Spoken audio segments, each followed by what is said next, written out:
Coucou tout le monde, j'espère que vous allez bien. On se retrouve dans une nouvelle vidéo où je vais vous présenter mon carnet de lecture parce que je sais que moi, quand j'ai commencé mon carnet de lecture, j'avais beaucoup de mal à trouver de l'inspiration. Et donc je me suis dit si je pouvais vous aider à trouver des petites idées de pages, etc., autant vous aider. Alors avant tout, il faut savoir que moi, mon carnet de lecture, je l'utilise pas pour noter mes avis. Généralement, les avis, je les note sur Goodreads quand j'y pense, ou pas du tout en fait, je les note dans ma tête. Donc en fait vraiment mon carnet de lecture c'est plutôt un endroit où je répertorie toutes mes lectures, les notes, mes livres préférés, ce que j'en ai pensé, c'est là où je suis un peu toutes les séries, ma palle, etc.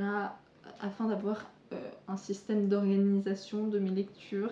Alors pour certains ça ferait un peu très carré, mais moi personnellement j'adore ça, je trouve ça trop bien de pouvoir organiser ces lectures. Donc je me suis dit ce serait pas mal de pouvoir vous montrer ça puisque c'est vraiment quelque chose que j'adore faire, donc autant vous le partager, voilà. Et ensuite je vous montrerai comment je remplis, du coup puisque j'ai lu Love and Other Words de Christina Loren, donc autant vous montrer un petit exemple, comme ça ce sera plus concret pour vous. Bon, il faut savoir que le carnet est vraiment défoncé, donc voilà, c'est qu'un détail. On va commencer par comment je faisais avant. Donc avant, ce que je faisais, c'est que j'écrivais un avis en fait. Par exemple, pour l'étranger, je notais le résumé, puis après mon avis. Là par exemple, j'avais mis des mots-clés et ma note, mais c'est pas ce que j'ai fait à chaque fois, il me semble. Par exemple, voilà, pour Hamlet, je mettais le genre, la note, une citation, mon avis, le résumé. Ça dépendait un peu de la place que j'avais, mais généralement je faisais ça. Donc voilà, et j'aimais bien faire des petites pages comme ça parce que je sais pas, c'était assez créatif. Surtout ces deux-là, je les trouve un peu magnifiques, mais je me jette pas trop de fleurs quand même. Voilà. Donc là, on a les Briariou. Franchement, quand je revois ça et tout, je me dis purée, mais ça date, ça fait au moins 2 ans quoi. Et ça, c'est Journal d'une peste, une de mes séries préférées. Je trouve ça hilarant. Bref, passons maintenant à la page de 2023 où j'ai arrêté tout ce qui est avis, revues, critiques, etc. Et je suis passée plutôt dans l'organisation à proprement parler de mon journal. Donc, on a ma palle, donc To Be Read. Oups. Bref. Donc en fait, ce que je faisais, c'est que je notais tous les livres que j'achetais. Donc c'était un peu une manière de voir tout ce que j'achetais. Et donc comme vous pouvez voir les couleurs là, à part le marron, c'est ce que j'avais lu. Alors je voulais au début suivre un sens précis dans les couleurs.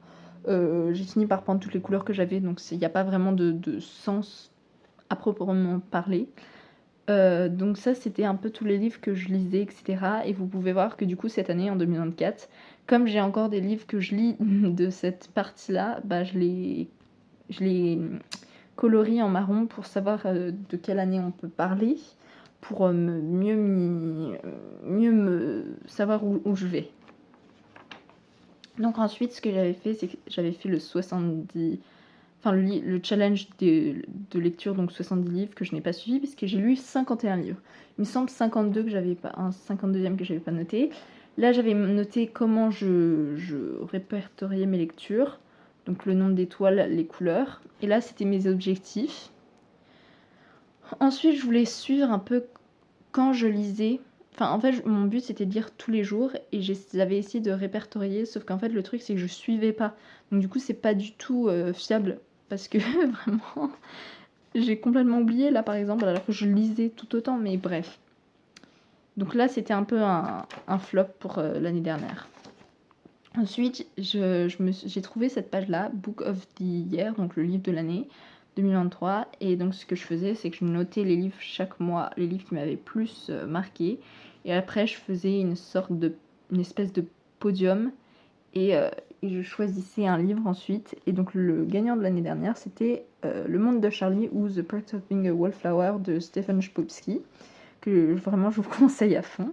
Et ensuite, les livres achetés que je n'ai pas du tout suivis, parce que comme vous pouvez le voir, ça s'est arrêté au mois de mai. Ensuite, on passe sur la wishlist, que pareil, je n'ai pas vraiment suivi. J'ai essayé de cette année la compléter un peu, mais ça n'a pas tant marché que ça.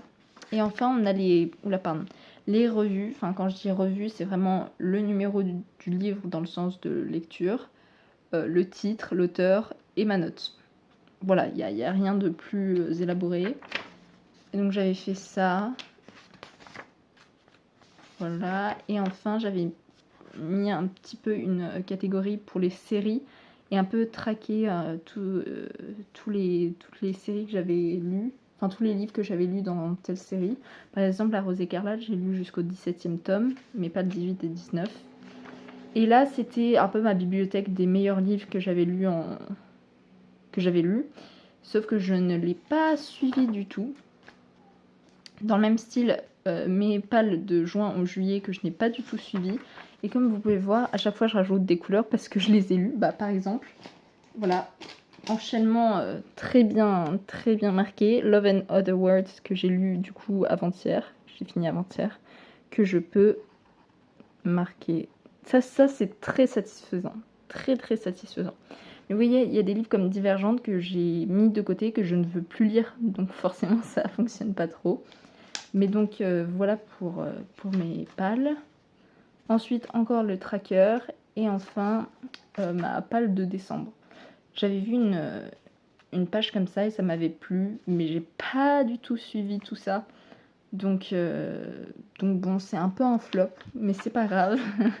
Et maintenant on passe à l'année 2024 qui, vous allez voir, est plus minimaliste, plus simple. Et une seule couleur pour tout l'ensemble. Donc le marron. Que j'adore d'ailleurs, j'adore cette couleur. Donc, comme l'année dernière, on a toujours mes objectifs, qui je pense se ressemblent beaucoup. Et ensuite mon challenge de lecture qui est toujours à 70, parce que je me suis dit, si je vais trop haut, j'ai pas envie de ne pas atteindre cet objectif. Donc je me suis dit, on va rester sur 70. Et donc ici, c'est comme les étoiles que vous pouviez voir auparavant. Voilà les petites étoiles, j'ai mis des petits smileys, comme ça c'était plus clair. Ensuite, voilà, en fait vous pouvez voir ma référence, mais du coup c'est un peu que je pense pour les étoiles, voilà. Et ensuite mon tracker à l'année, et cette fois-ci je le suis. Bon là on est le 6 il me semble, mais il faut juste que je colorie, mais je le fais assez régulièrement et ça je suis assez contente. Donc ensuite, on passe à mon bingo pour les livres. En fait, c'est un petit challenge où dès que j'ai par exemple un livre avec un énorme retournement de situation, je vais colorier la case. Quand il y a des vibes de Dark Academia, je colorie la case. Un livre avec ton auteur préféré, je colorie la case, etc. Mais en fait, ce challenge-là me permet de vider un peu ma palle qui est vieille. Par exemple, Dark Academia, j'aimerais bien lire Le Maître des Illusions qui est là depuis longtemps quand même. Enfin, c'est des petits challenges pour essayer de vider un peu ma palle.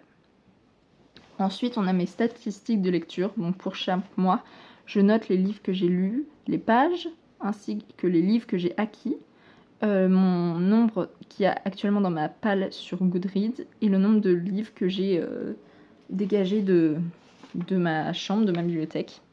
Ensuite, on a le tracker des genres, donc romance, young adult, fantasy, les classiques, thriller / mystère, graphique, donc les livres graphiques, BD, etc., contemporain et tout ce qui est autre, fiction, mémoire, philo, etc.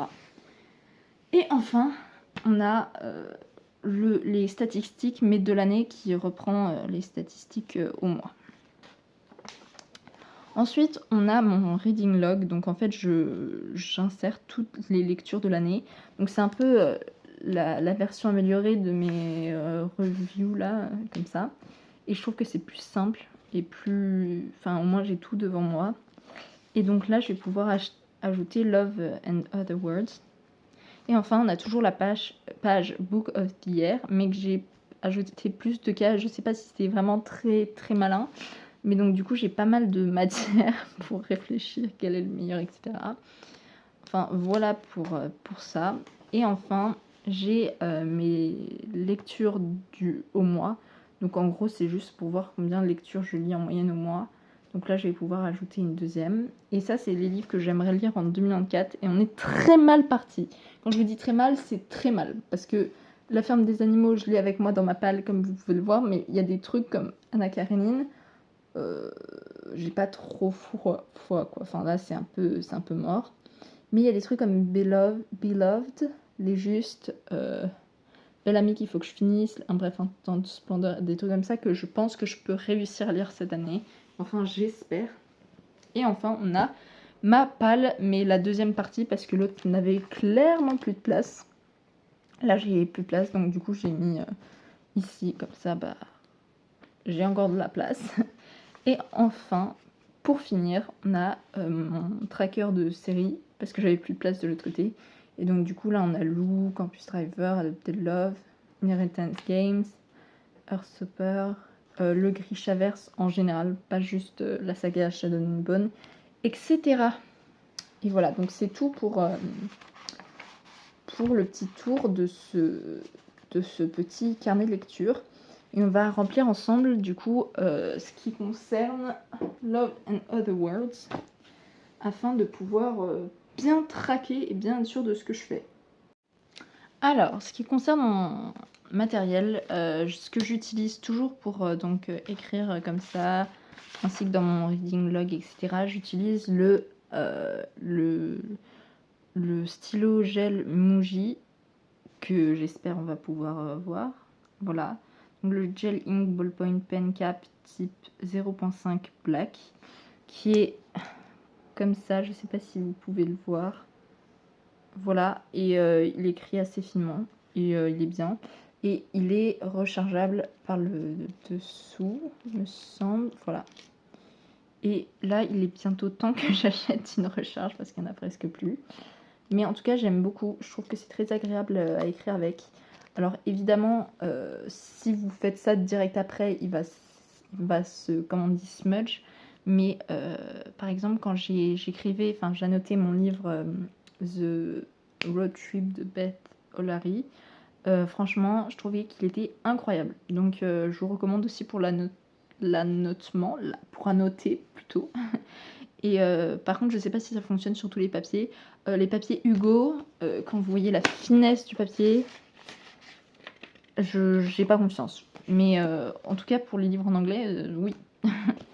Ensuite, j'utilise toujours un crayon de couleur, donc du coup pour ma note. Et ensuite, le fameux feutre marron qui a en fait un...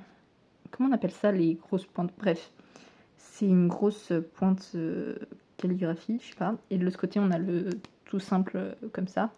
Mais du coup, j'utilise toujours de ce côté-là. Il a d'ailleurs presque plus d'encre, malheureusement. Et je l'ai eu dans un truc de Jeco, donc pour colorier je sais pas quoi. Et depuis, je les ai gardés tous. Et donc parfois, j'utilise le violet pour les séries, pour traquer les séries. Donc, il s'agit du 56e livre de l'année. C'est déjà pas mal. C'est déjà mieux que l'année dernière, donc je suis assez contente de moi. Voilà. Donc comme vous pouvez le voir, c'était pas un 3 étoiles, c'était vraiment un 2 étoiles. J'ai vraiment pas apprécié. C'était pas mon truc et j'ai été un peu déçue parce que tout le monde disait ouais c'est incroyable, meilleur livre de BookTok. Bah non finalement. Non. Donc là on est le 6. J'ai pas encore lu aujourd'hui, mais je sais que je vais lire parce que j'ai commencé Aristote et Dante, donc évidemment qu'il faut que je lise. Mais du coup, comme ça, au moins, je vais pas le faire demain ou je sais pas quoi. Bref, donc au niveau de cette page, on est à jour. On va passer au bingo et je vais voir à peu près si ce que j'ai lu, ça correspond. Donc, ce n'est pas un thriller, je n'ai pas pleuré, il n'y a pas de sticker sur la couverture comme vous pouvez le voir. Il n'y a rien. Un livre par mon auteur préféré, ça pourrait correspondre, mais du coup c'est pas ce que j'ai envie de colorier pour l'instant parce que j'ai envie de lire un livre d'une autre autrice. Il n'y a pas de vibe Dark Academia et le plot twist il est pas si énorme que ça. Oui, je suis un peu difficile sur ce livre et donc du coup moi je vais mettre ça dans romance parce que je sais pas si trop, enfin c'est new romance mais ça reste de la romance. Voilà. Et c'est tout pour cette page. Et on va passer du coup au reading log où je vais ajouter ce fameux livre. Donc on est sur le 56e. Love and Other Words. Fun fact, avant j'avais confondu avec le film Love and Other Drugs avec Jake Gyllenhaal et Anne Hathaway. Mais non, finalement, c'est pas la même chose.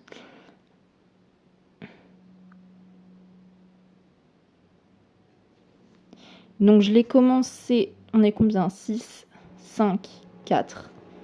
Donc le 04/08. Et je l'ai commencé le 3/2.